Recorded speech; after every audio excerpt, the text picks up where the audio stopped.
la fédération, qu'on a des courses de présélection pour juger si on est apte ou pas apte à passer à la Cordonnier. Merci d'applaudir très fort ce jeune qui a su faire régaler tout le monde pour la vache de midi, le jeune Rovig Ortiz.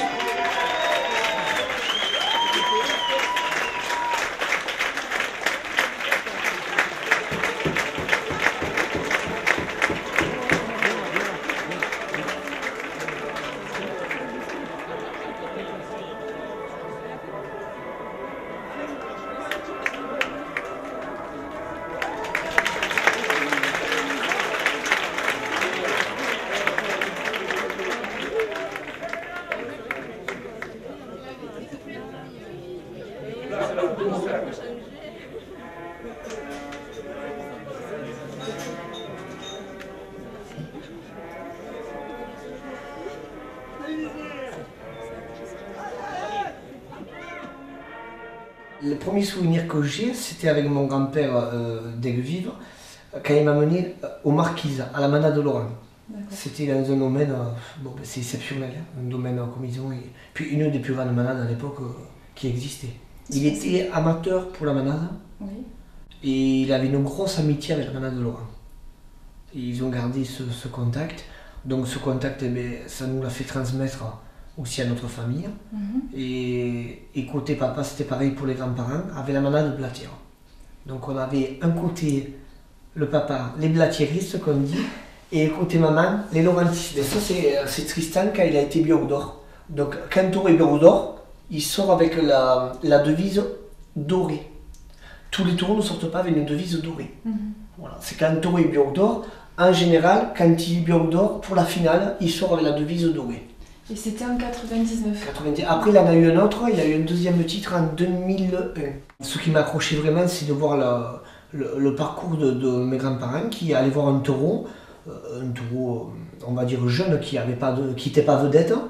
Et ils ont suivi ce parcours de ce taureau, et ce taureau est venu vedette. Et pour eux, c'était vraiment un moment de gloire et de prestige d'avoir un taureau vedette ou d'un biorg d'or. Et ça, je me suis dit que c'était complètement fabuleux d'avoir l'amitié avec une manade où le taureau d'un coup est vedette et vraiment de participer, de profiter de ces grands moments-là. Et là, je me suis dit, on a la chance chez nous d'avoir en fait une culture qui existe qu'ici et qu'on peut avoir ces grands moments de joie devant des milliers de personnes en étant tout simplement à l'amitié, bénévole. Le papa était vice-président d'un club touring, la maman secrétaire. Mon grand-père a été fondateur de 2 clubs touring. Et ici qu'il a créé, donc l'Ifestéjar et l'Union Taurine. Et puis bon, ces clubs taurins ont résisté, ils ont des années, 45 ans, l'autre 30 ans, et ainsi de suite, et il y en a plusieurs à vivre.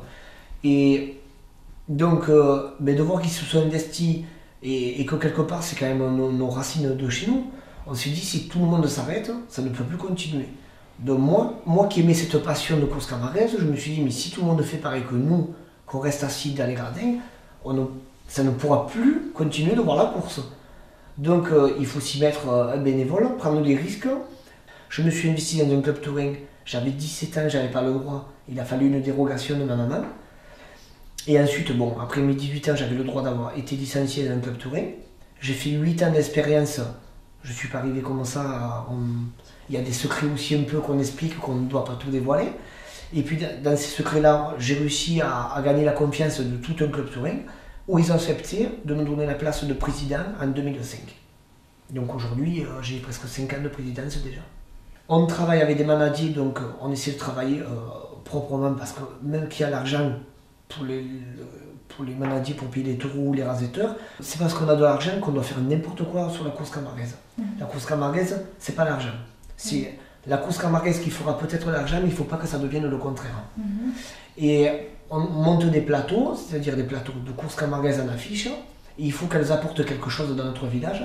Un plateau, c'est quand on amène 7 taureaux vedettes à l'affiche, avec 7 rasetteurs pour affronter ces taureaux-là.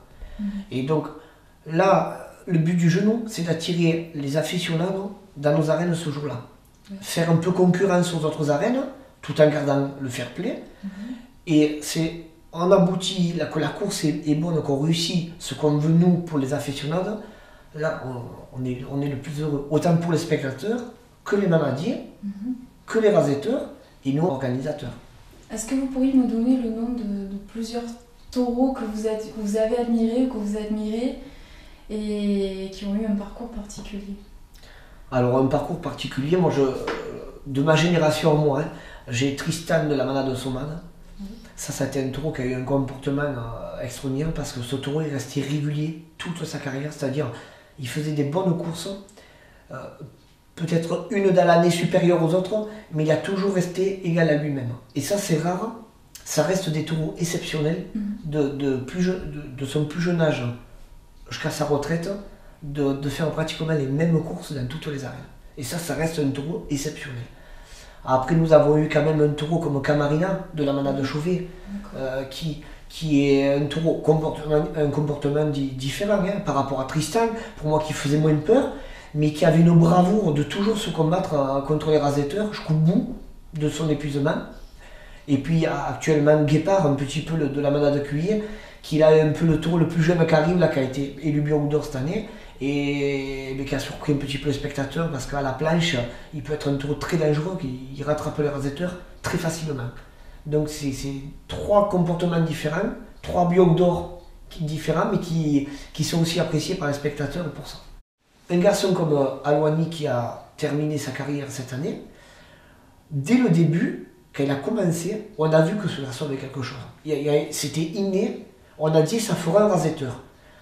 Savoir que ça allait être le plus grand rasetteur de tous les temps, on ne le savait pas. Ça on ne peut pas le savoir. C'est au fil de sa carrière qu'il se construit un avenir. Mais dès le début, c'est le comportement du courage du rasetteur qui fait vraiment l'avenir. Quand j'ai vu que de ma génération qu'il arrivait quelqu'un comme ça, après avoir eu la retraite de Christian Chaumel, quand même, qui a été le grand rasetteur, donc quand il est arrivé quelqu'un comme Alouani, je me suis dit, bon, là, j'y crois. Et ça a été quelqu'un, Alouani a eu un comportement énorme sur tous les taureaux. Il a reculé devant aucun taureau, dans toutes les arènes. Et ça a été un grand rasetteur. Ça fait partie vraiment des plus grands rasetteurs qui existaient. L'honneur de la capellade, c'est quand même d'accueillir les rasetteurs en piste. La capellade, pour eux, c'est quand même avant tout un passage de présentation au public qui va affronter les taureaux, mais dans leur tête, c'est un peu aussi un passage de prière. Beaucoup de rasetteurs, au moment de la capellade, pensent à leur vie, quelque part, un petit peu, une boule d'angoisse dans leur ventre qu'ils ont, et font leur prière ou touchent le sable. Il y en a qui se baissent et touchent le sable, ils se font la croix ensuite avec le sable. Donc c'est un peu leur minute de prière. Croyant ou pas croyant. Oui. Voilà. Et autour, à l'honneur, il y a les Arlésiennes. Pourquoi? Parce que les Arlésiennes, c'est quand même nos habits provençaux. C'est quand même un habit, je veux dire, c'est vraiment le tissu de chez nous. C'est la reine d'Arles, c'est quand même la dame qui représente la province. C'est quand même quelque chose d'important. Et on se doit, quand il y a un grand trophée dans une arène, d'avoir une capellade avec des Arlésiennes qui accueillent les rasetteurs. Ça déjà, c'est un respect envers les hommes blancs. La musique que nous exploitons à la course camarguaise, c'est quand même Carmen, l'air de Bizet et d'un Carmen. C'est la chanson qui transmet l'émotion, parce que quand on arrive sur un rasé où l'arrivée à la barrière avec le rasetteur, le taureau, on sait que c'est complètement dangereux, et on voit que le rasetteur peut-être ne va pas arriver au bout parce que le taureau rattrape le rasetteur. Là, nous, à la présidence, on met Carmen. On met Carmen parce que ça crée un duo et une émotion dans les spectateurs. On ne sait pas comment ça va finir. On sait pas, on n'y pense pas. On ne doit pas y penser. On tient un rôle important. On tient un rôle important. Et en mettant Carmen, ça valorise le rasetteur et ça valorise le taureau. Et quand il y a des jurys, la musique est importante pour les jurys. Un taureau qui reçoit 4 Carmen en 15 minutes et un autre taureau qui reçoit 8 Carmen en autre 15 minutes, on regarde comment le taureau se comporte. S'il est plus dangereux que l'autre, alors est-ce que le rasetteur a plus de difficultés à rasetter un taureau dangereux, ce qui provoque moins de Carmen? Donc peut-être pour les jurys aussi, c'est valorisant que le taureau domine un peu plus le rasetteur, il pose des problèmes. Et il y a des taureaux où il y a 8 Carmen, mais ils se laissent mener par les rasetteurs, ils suivent le rasetteur tout en spectacle, ils sont moins dangereux, moins craints, Et là, ça ne veut pas dire que le quart d'heure, pour le spectateur, est très riche en émotions. Mais ça ne veut pas dire que le taureau est plus dangereux. Donc il y a tout un enjeu, quand même, avec le carnet qu'on attribue par la présidence, et les jurys, qui sont quand même importants, parce qu'ils sont habitués, ils savent ce qu'ils font. Hein. On juge des taureaux au placement des barrières, comment ils se placent. Un taureau qui se met par exemple au milieu d'une piste, à 90% par les jurys, c'est pas très bon. Un taureau ne doit pas sortir, se mettre au milieu de l'arène. C'est meilleur s'il se met vers la contre-piste. S'il se place vers la contre-piste et qu'il attend le rasetteur, là déjà on voit que le taureau ne refuse pas de combat et attend que l'homme vienne aussi frotter. Un taureau qui se met au milieu de la piste, c'est un petit peu qui se perd, il manque de repères. Et vis-à-vis des jurys, c'est un peu dévalorisant. Quand on est de la région, pour nous, la course à marquise nous appartient. Alors quand il y a souvent le beau arrivant, on le regarde et on voit qu'il ne comprend rien, ce qui est normal.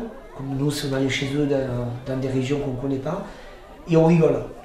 On rigole parce que du coup, il ne comprend rien.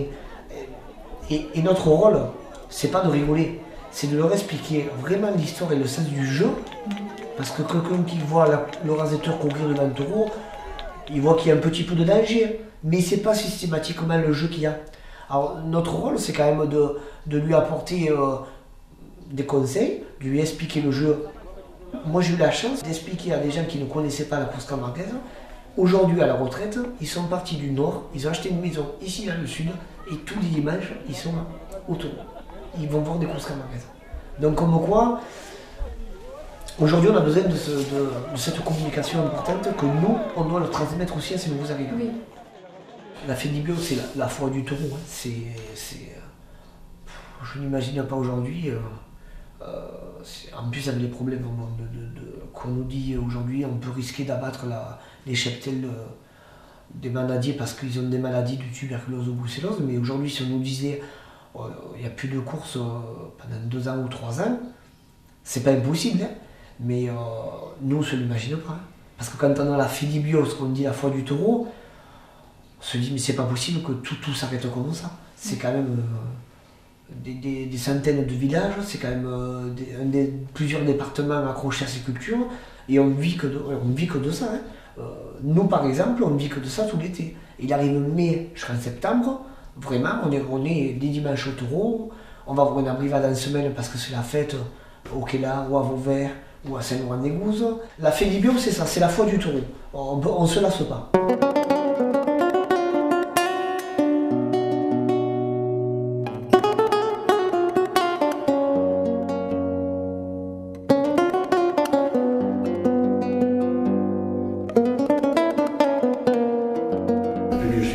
La fête des taureaux venait à Cogilly, en fait.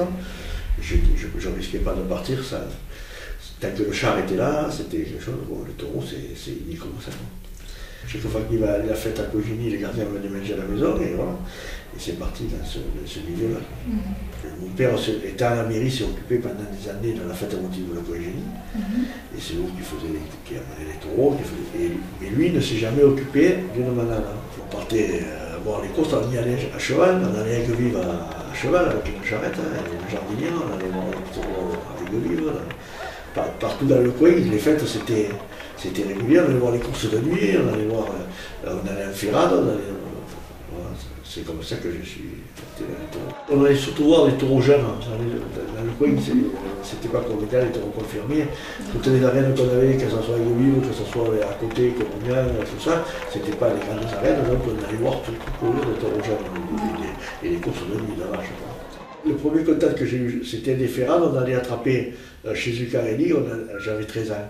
13 ans avec mon ami Jean-Marie Mermoul, il a crêpe. On allait Ferrades, on rattrapait les anneaux. Là, voilà. On était déjà à 13 ans, on se motivait. Puis après, ça a été, après, on a continué chez Zuccarelli, voilà, c'était notre première manade. Je n'ai jamais rasoté pour l'argent, moi j'ai toujours rasoté pour le plaisir, pour me régaler. Je me régalais avec le contact avec le taureau, la vache, et pas de problème. Et j'allais rasoter à Aubert, au Kélar, j'allais rasoter au Kélar, tout ça, des courses de vaches de Blatière en Rousseau, je me rappelle, des courses qui m'avaient marqué. Et j'allais rasoter à Aubert, c'était Reynaud. Au départ, c'était que Reynaud. Oui. Et après, il y a eu les fameux festivals de taureaux, ils ont amené toutes les malades, et là, je rasotais plein pot toute la fête. Mais pour le plaisir. On J'ai apprenait- rasoté pendant des années sans crochet, sans rien. Je me régalais. Voilà. Et après, les types de bruit m'ont dit, mais oh, tu ne te rends pas compte, hein, les types comme eux, là, comme mon frère, Michel, l'Allemand, tout ça, qui disaient, mais bon, il prend de l'abonné, tout ça, prends un crochet et fais comme eux. Et tu feras le plaisir. Donc après, j'ai pris un crochet. Mais c'était le crochet, moi, c'était pour faire un bic. À l'époque, on faisait des abrivades. À Brivade, c'était pas des abrivades dans des barrières, dans des clôtures. Voilà, vous m'en parliez tout à l'heure. Puis Voilà. il y avait un contact important, fait une connivence importante. Les attrapailles, quand on dit les attrapailles, on là que ça n'a jamais été des attrapailles, les charbonneurs, tout ça, ça n'existait pas de notre époque. Les charbonneurs, les attrapailles, tout ça. C'était des types qui faisaient échapper la brivade. Des échappailles, vous me disiez. Les échappailles, Voilà. c'était pas Est-ce les que vous pouvez attrapailles. m'expliquer un peu ce que Les c'est, échappailles, la il faut- différence? Eh bien, l'échappaille,